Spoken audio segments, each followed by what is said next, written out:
vision of his country over the smoldering issues of slavery and states' rights. Harper's Ferry, Sunday, October 16, 1859. Shortly after 8 o'clock at night, having completed his preparations and his prayers, a broad-brimmed hat pulled low over his eyes, his full white beard bristling like that of Moses, the old man led 18 of his men, 2 of them his own sons, down a narrow, rutted, muddy country road toward Harper's Ferry, Virginia. They marched silently in twos behind him as he drove a heavily loaded wagon pulled by one horse.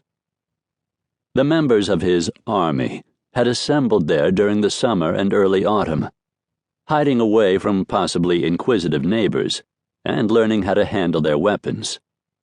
John Brown had shipped to the farm a formidable arsenal: 198 Sharps rifles, 200 Maynard revolvers, 31,000 percussion caps, an ample supply of gunpowder, and 950 pikes.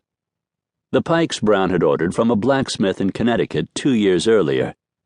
Made to his own design at $1 apiece, they consisted of a double-edged blade about 10 inches long, sharpened at both edges, shaped rather like a large dirk or a broad dagger, and intended to be attached to a 6-foot ash pole, a weapon that Brown thought might be more effective and terrifying in the hands of liberated slaves than firearms with which they were unlikely to be familiar.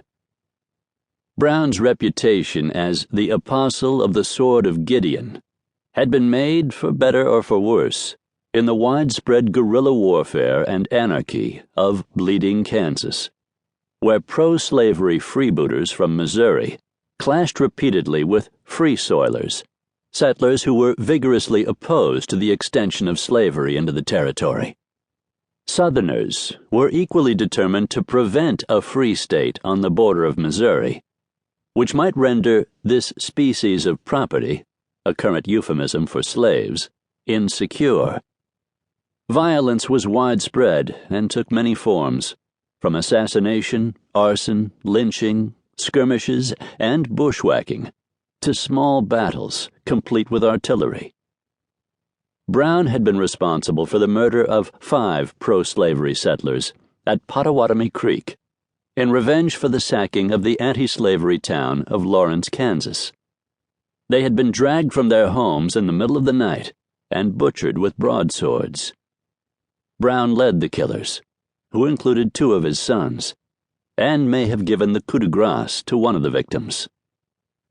For 3 years, from 1855 through 1858, a group of free soilers under the command of Captain Brown, or Osawatomie Brown, as he was called after his heavily fortified free soil settlement, fought pitched battles against border ruffians, as the pro-slavery forces were known by their enemies, in one of which his son Frederick was killed.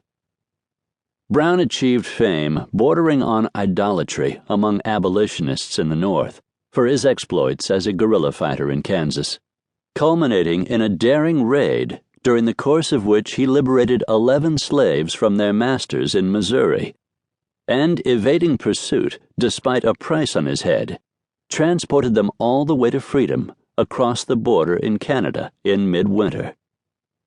John Brown was a man of extraordinary courage and persistence, with a grandiose vision and a remarkable gift for organization. Widowed and remarried, he was the father of 20 children by his 2 wives. A commanding, often intimidating presence, even to his enemies. As much at ease in the elegant drawing rooms of the wealthy New England and New York City abolitionists who supported him, as he was in the saddle, armed to the teeth, on the plains of Kansas. He was at once a throwback to the undiluted Calvinism and Puritanism of the first New England settlers, and far ahead of his time. However opposed they might be to slavery, most abolitionists still shied away from social equality with blacks. But Brown had built his home in New Elba, New York, close to Lake Placid, among freed blacks who ate at the